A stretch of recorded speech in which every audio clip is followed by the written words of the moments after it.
Magandang umagang Ambon. Ito na naman po kami. Dito na kami sa creek. At hatid ko lang itong aking anak. Madilim po, madilim. Kaya kailangan ihatid ang aking anak. Yan. Morning po. Yan. Kadlakad, may silungan. Pagka na ambon, may silong. Yan. Hanggang dito sa creek, sa may tulay, may sakayan ng tricycle. Yan. Hanggang dito ko lang hihatid at sasakay na naman ng tricycle to, aking anak. Yan. Ambon, madilim. Ito sa papuntang tulay, creek.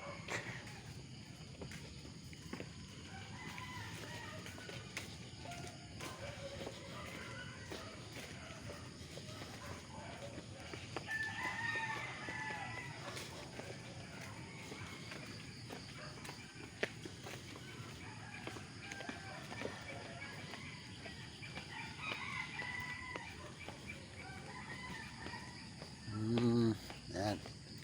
Lapit na magpakita ang haring araw. Siguro wala nang umbon ng buwan. Yan. Up, ito, dadaanan naman ulit kami sa tulay. Sa tulay ng City Home. Yan. Napakaganda na naman ang kulay ng tubig. Wala na yatang pag-asa luminaw. Mas magaling pa tubig ulan. Napakalinaw. Yan, sa kabila, ganun din.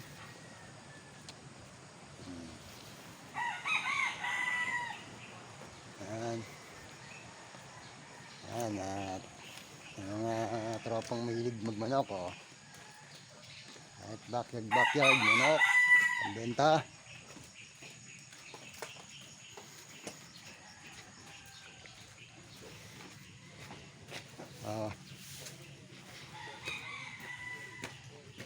Nandito lang ko sa tropa. Kaya tayo, lahat na. Malapit na naman tricycle dyan, Ingat. Okay. Nasakayan lang ng tricycle. Ko inahatid ang anak ko. Ayan, morning at babalik na uli ang inyong kaibigang si Dang Balasik. Ang tricycle at sakaya. Ayan. Maliwanag na uli. Gandang kapaligiran na uli natin. Ayan, sigurong ambon. Gaya nga sabi ko, mas malinaw pa yung tubig ulan sa ilog.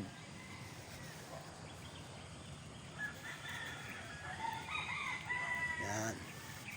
Yan ang boundary ng ilog at ng tulay, ng Gentry at saka ng Dasma.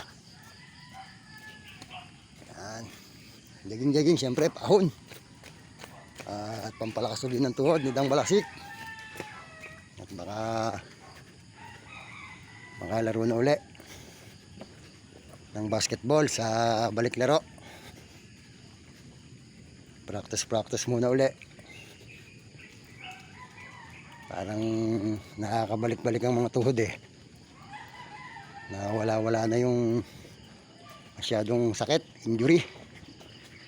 Pwede na uling tumakbo-takbo. Dahan-dahan nga lang kung anong ambaraso may injury din. Mahina-hina na. Hilig lang talaga rin ng tropa. Ayaw pang pumayag na maedad na. Kayang-kaya pa talaga maglaro. Bukas na rin yung mga tindahan dito. Maagang magbukas. Kaya hindi sasali sa baliklaro. Okay po.